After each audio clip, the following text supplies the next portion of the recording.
Hello, everyone, and welcome back to the Showing Up to Your Life podcast and YouTube channel. My name is Art Burns, and I'm really excited to be here with you today. You may notice a little difference in the sound quality, and you may see here on the video, if you're watching instead of just listening, that I've made a little modification to the microphone here. Right, I've put this cover on it because what I found was that it seemed as though there was a lot of kind of distortion when I was speaking, when I'm listening back to my recordings. Now, I don't know if that's because of the speakers of my computer or if it's actually that way. So I figured I would try this. I would really appreciate anybody who wants to give me some feedback. Let me know if this sounds better today than it has in the last few days. It's a constant process. We're trying to refine things here and make it as good as it can be for you. I'm also trying not to be right on top of the microphone here, kissing the microphone all the time when I'm talking, because that might be doing that too. It's kind of like this poppy and distorted kind of sensation. So I'm pulling myself back a little bit, but I don't want to pull back too much because I know the further away I get, the lower the volume becomes, which is the whole reason I got the microphone in the first place. So that's all just to say, if any of you would be kind enough to reach out and let me know how this sounds compared to how it was in the last couple of days. Maybe there's no difference. Maybe there's a big difference. Maybe it's a positive change, a negative change, whatever it is. I would really love to hear it from anybody who's in the mood to or open to letting me know. All right. So this week, we've covered a lot this week, and I'm really excited to take this even a step further, right? In the beginning of the week, we talked about the empathic resonance that we give off. We talked about how, when we walk into a room, it's never a neutral thing. We're either going to lift people around us up or we're going to bring people around us down. And the whole point of kind of understanding that is to aid in the self-regulation, right? Because self-regulation always comes through the process of self-awareness.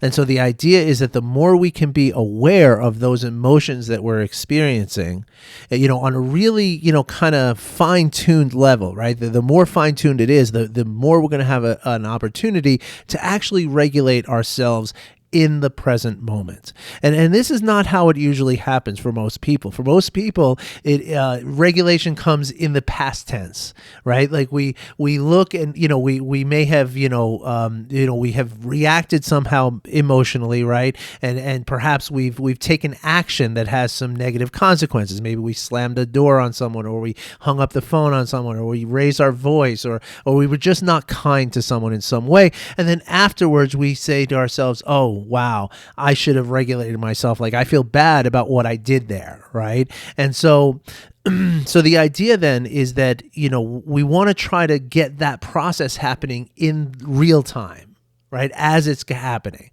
Because afterwards, yes, we can always apologize to people who we've hurt, and we can, do all these things to make reparations for it. But until we can actually, regulate things in the present moment, it's really just going to happen again and again. It's something like, if we don't address it, then we're bound to repeat it, right? And so we talked about this, we talked about that this week, early in the week, and then we went on to say how it happens the other way around too, right? Like yesterday we talked about how other people's emotions and their regulation or dysregulation is going to impact us, and it's the same empathic resonance, right? It goes both ways. And this whole concept of the mirror neurons that I talked about yesterday, it's not like other people are the only people who have mirror neurons. We have them too, right? And so we're going to generally kind of pick up on the things that are going on with other people as well. And that's why we have this sort of gut sense about how we feel about people before we even get to know them. Even in a 2-minute exchange with somebody at a cash register at the grocery store, right? You can get a very good feeling for how whether you're attracted to this person, and I don't mean attracted in like a sexual way, but I mean just generally magnetic, like just are you drawn towards this person or are you pushed away from this person? And that is the empathic resonance that I'm talking about. And it happens. And that's something also to be very, to be aware of is actually really interesting and really kind of awesome, because the more we can, gain this awareness of what is happening as it's happening, that is the entry to regulation. And regulation can mean the difference between, again, like slamming the phone down on someone or politely telling them that you disagree with them or that they've hurt you in some way, right? And so regulation is the way towards, positive and fruitful and beneficial interactions with other people. Dysregulation is the way to the opposite of those things, right? That's the way to toxicity in relationships and misunderstandings between people and kind of hurt feelings, inadvertently hurt feelings, and all that kind of stuff, right? So all we've been talking about this week is that sort of interpersonal, transaction, if you will, right? The transaction of this empathic resonance, right? And so today I wanted to take this conversation just a little bit in a different direction. Because as much as other people are going to impact us, right, as we interact with other people, there is going to be an impact. Again, it's never something that's neutral. It's always going to be either something that's positive or something that's negative, something that draws us in or pushes us away, right? It's just the way it works. And again, this can happen very quickly. Even like the first couple of seconds that you meet someone, you already have this sense because it's something happening, subconsciously and in your, in the neurons of your brain. It's not something you can necessarily, kind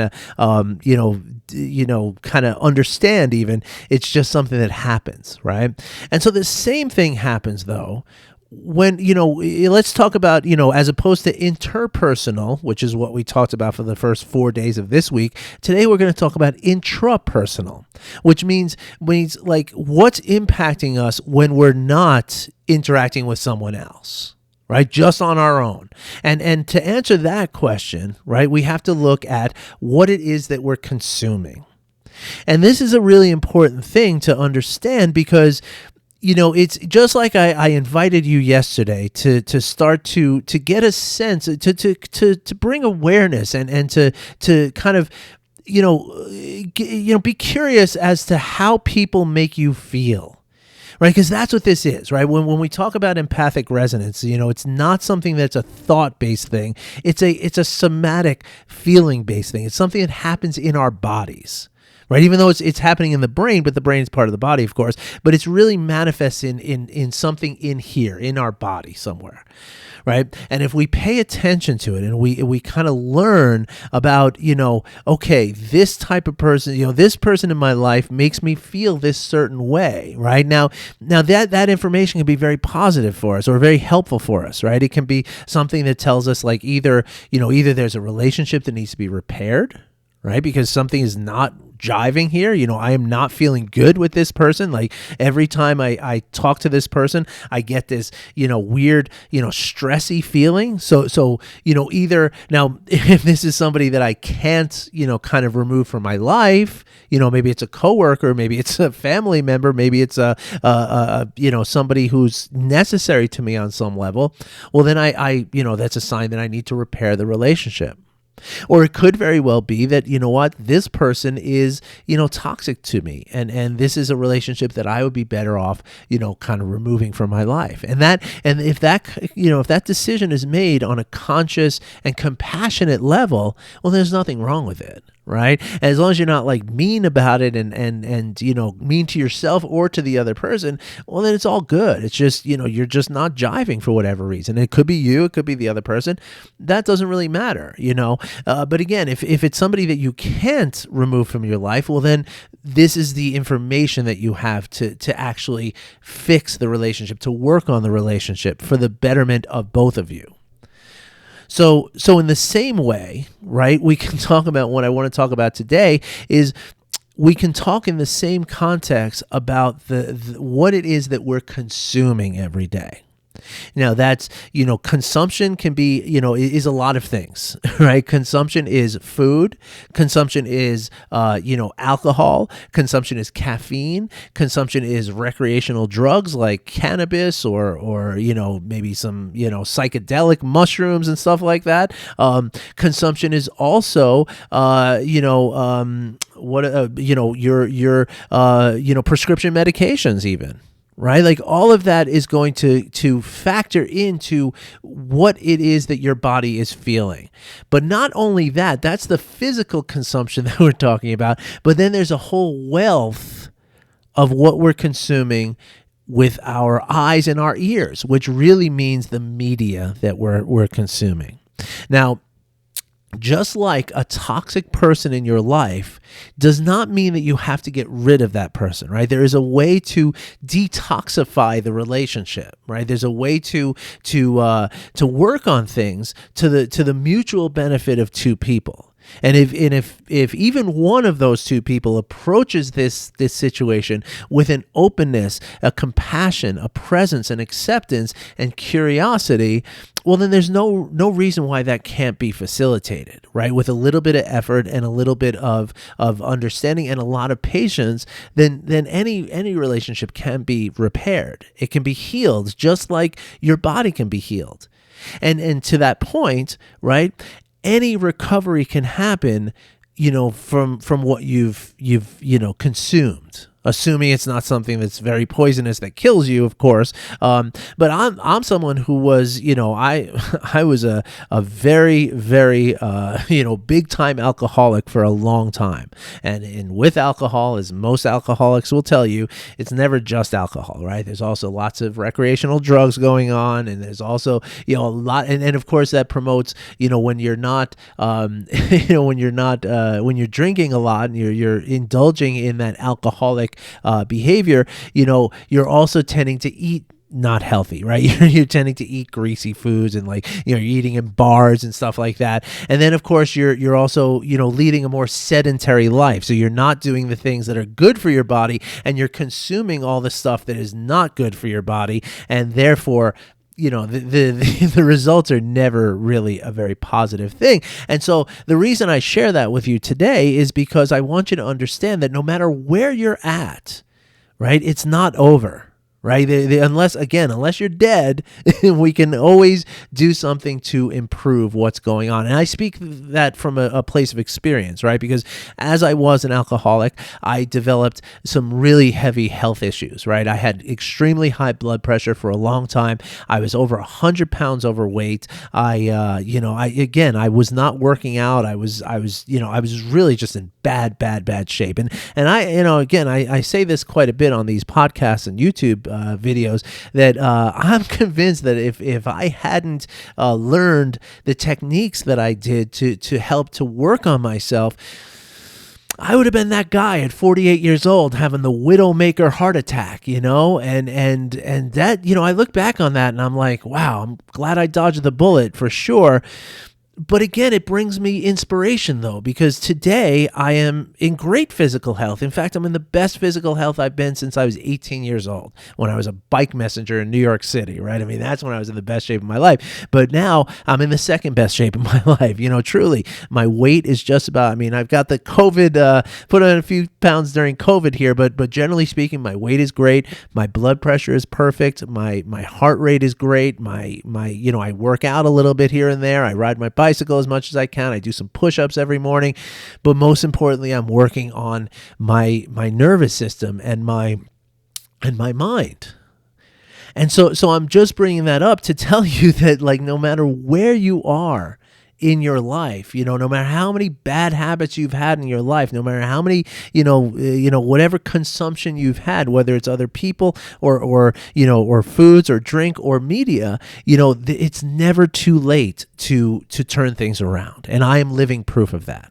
All right. So with that said, I want to talk about, in the same context that we were talking about yesterday, right? Like one of the things I invited you all to do yesterday, and I hope that you're doing this because it's a very, very helpful process. And I mentioned it a few minutes ago that, the idea of when you're interacting with someone, right?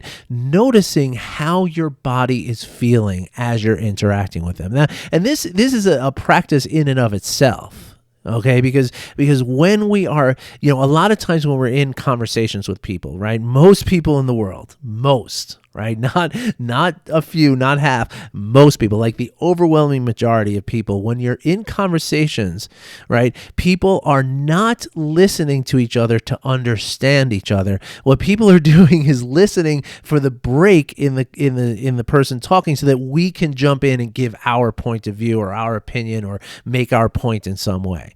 And so what kind of dwelling in this curiosity of what is happening in my body as I'm talking to this person, right? What that means is that I'm not kind of thinking about, okay, what am I going to say next? What am I going to say next? What am I going to say next? In fact, it makes me listen to them even more. And it really puts me into that conversation in a very mindful and present way. And so that is a very, very positive thing for you to do just on its own merit, right? Like even if you're not trying to figure out, is this person right for my life or is this person not right for my life, just in the terms of an opportunity to practice what we're talking about here, it's a worthwhile thing to do. And likewise, it's worthwhile to do that same thing as we're consuming. And again, this is consuming anything that we're consuming. Right. And I even mean like if you like to smoke cannabis, for instance, if you live in a state where it's legal and that's something that you like to do, check in with yourself and see, are you doing that as an automatic thing because you've just done it, every day at 4:20 since you were in high school? Or are you doing it because of some specific reason or what is it? Right? And the way to determine that is to examine what you're feeling. Trust your intuition, trust your nervous system, trust the vagus nerve, which we're going to cover in a few days. I'm really excited about that. The vagus nerve is a nerve that starts in our brain and wraps all the way around our gut. And it connects to the heart, the gut, and the brain. And these are the three places where we think, right? The gut and the heart both have neurons that surround it, just like the brain does. So we are thinking with our gut. We are thinking with our heart as much as we are thinking with our brain, or at least in a very similar fashion. And so when we can pay attention to what our gut and our heart are telling us, right? Whether that's as we're talking to another person or while we're consuming something. Whether that's something like cannabis, whether it's a big greasy cheeseburger that you think you love, maybe eating that big greasy cheeseburger, it feels great in the moment, right? You love that flavor. What's happening in your taste buds is something you really love, right? But maybe after you finish the hamburger or the cheeseburger, whatever it is, you're feeling a little bit of a discomfort somewhere in your body. And so then you can ask yourself the question, like, is it worth the pleasure that I get in my taste buds for this displeasure I get in my body? And where does that balance point happen? Where is that balance? At what point does this become something that serves me? And at what point does it tip the scale into something that does not serve me? Now that's pretty easy when we talk about food and drink, right? Like we're most of us are pretty, there's enough information out there that most of us can be pretty well, informed as to, the fact that drinking too much caffeine is not good for our bodies. Eating too much, things like red meat or pork or, meat in general. I mean, I don't eat any meat, but when we overconsume that stuff, it's not good, right? Same thing with alcohol, right? We know that overconsumption of alcohol is not good. Same thing with cannabis, same thing with anything else, right? Like there's enough knowledge out there that we can understand it. And if you don't, I mean, it is something to pay attention to, right? But really the kind of more slippery and sneaky kind of aspect of our consumption is the media that we're involved with. And right now, I mean, more than ever, right? There are so many different media that we can consume. Now, I congratulate you, because if you're here every day listening to this podcast, then this is something, it's almost like eating a salad as far as consumption goes, right? Because what I talk about here is nothing but positive things for you, right? We're talking about ways in which you can develop a sense of a status and an experience of wellness, which is positive, right? So there's never going to be a time where, oh no, you want to limit the amount you listen to that guy Art Burns, you got to watch that guy. It's never going to happen, right? But is that true about your Facebook feed? Is that true about the news that you watch? Is that true about the television shows that you watch? Right? And the only way to make that determination, I'm not here to judge, right? And this is not a moral question. For some people it might be a moral question, but it doesn't have to be. Okay, the real question becomes, how much, or not how much, but how does this make my body feel? Again, it becomes trusting that intuition that is part of your body. And it's not like a woo-woo, airy-fairy intuition, right? Again, this is something very much rooted in the reality of scientifically founded reality of your body, right? There's a story that I read. It comes from the book. I think it's Tipping Point by Malcolm Gladwell. But anyway, there's a story about a card game that they played at this college, right, where they had 4 decks of cards, and two decks of cards were 2 blue, 2 red. The blue ones were fixed, right? The red ones were straight out of the box. They were fine. The blue ones were fixed, though. There was no way for the people to win the game. And the game was something like, if you draw a card and it's higher than the last card, then you win something. If it's lower, you lose something, right? So the blue cards were always losing, right? And so they had like hundreds of students play this game, right? And what they found was that after after 50 cards turned over 4 decks, most of the students were like, no, this is fixed. I know this is fixed. And they pushed themselves away from the table, right?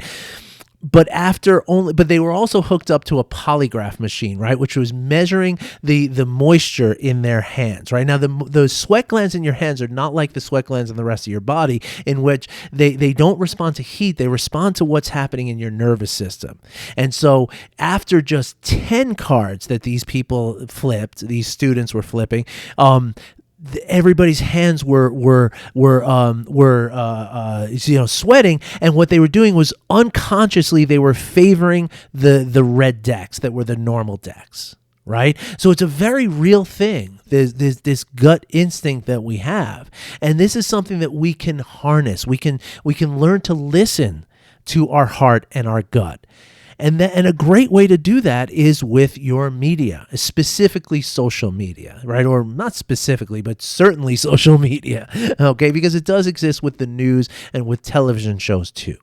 And so my point here is that I invite you to use this as a practice, right? Like, again, right now, as I started to say before I got onto the topic of my own podcast here, right? We have so many avenues of media right now, right? We have podcasts, we have YouTube channels, we have Netflix, we have regular TV that's still around, right? We have movies, we have music, we have Facebook, and all, like 6-7 different types of social media, right? That's so many different, streams of information coming at us. And the reality is that most of us are encountering this, engaging and consuming this media, not just social media, but all this media. We're doing it unconsciously. Right? We're watching the 6 o'clock news because we've always watched the 6 o'clock news, and that's what we do. Right? We're going on Facebook on our phones because we're standing online at a supermarket, and that's what we do. Right? We're checking in on the 4 different social media accounts that we have because that's what we do. Right? We're turning on the radio every time we get on the car because that's what we do. And whenever it is that's just what we do, what that's indicating is that it's an automatic subconscious or unconscious behavior. And so the idea of mindfulness is to bring a consciousness, a conscious awareness to whatever it is that we're doing. And this is a perfect way to practice that, right? If you're scrolling through Facebook, or you're flipping through the channels, or you're watching the news, or you're listening to a song or an ad on the radio in your car, right?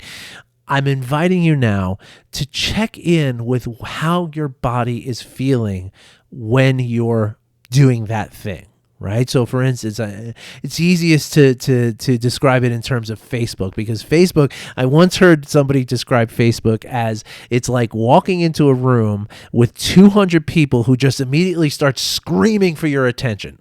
And that's exactly what it is, right? It's just everybody's just screaming at each other on there. Now I go on Facebook every day too. I get it. I love it. I love it. I hate it. I have that relationship with it just like most other people do. But it's a really great time though, as I'm scrolling through Facebook and I'm reading the things that are happening, right? And I'm sensing into my body as I'm doing it, right? And sometimes I might feel like I'm getting a little headache. Sometimes I feel like I'm getting a little tightness in my core, in my gut, right? And I notice that when that's happening, it's when I'm reading things about people arguing and like people like posting things that are, anti-mask and just getting angry about it and all this kind of stuff. And I'm not making a comments about masks or anything. I'm just saying that's one of the common things that are happening right now, or certainly political conversations, right? I mean, that's the obvious one, right? And so what I do is I pay attention to how I'm feeling as I'm going through this process. And when I start to feel that tightness and that headache and that discomfort, right? That's a sign for me that, okay, I need to put the phone down for a moment. I need to, or I need to look at something different. I need to consume something different, because that's your gut. That's my gut and my body telling me that this thing you're doing right now, it's not good for you, right? It's not serving you. It is not contributing to your well-being. It is detracting from your well-being. So now the question is, are you going to keep doing it? Right now, of course, we know that, smoking cigarettes and drinking and stuff, those are not really good for your well-being, but you do a certain amount of it, right? And you keep yourself in a safe kind of range. If you're fortunate enough to be that way, if you're an alcoholic, you can't keep it in that range. And that's why it has to be an all or nothing thing. But maybe it's not all or nothing, is my point.